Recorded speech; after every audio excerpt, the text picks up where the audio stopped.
Comment est-ce qu'on commence un arbitrage? L'arbitrage est un mode de règlement des différends consensuels.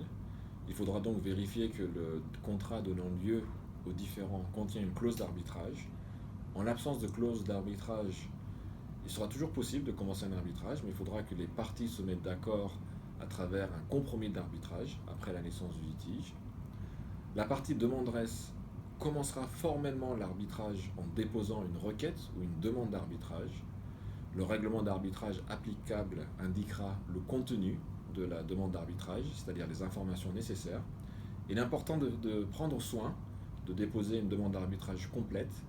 Une demande d'arbitrage incomplète peut avoir un certain nombre de conséquences, notamment priver le tribunal arbitral de sa compétence, partiellement ou entièrement, rendre certaines demandes irrecevables pour défaut d'interruption du délai de prescription applicable.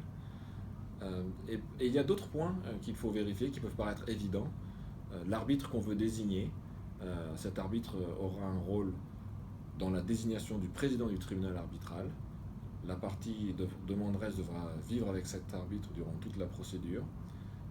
Il faut aussi prendre soin de désigner et d'identifier toutes les parties défenderesses.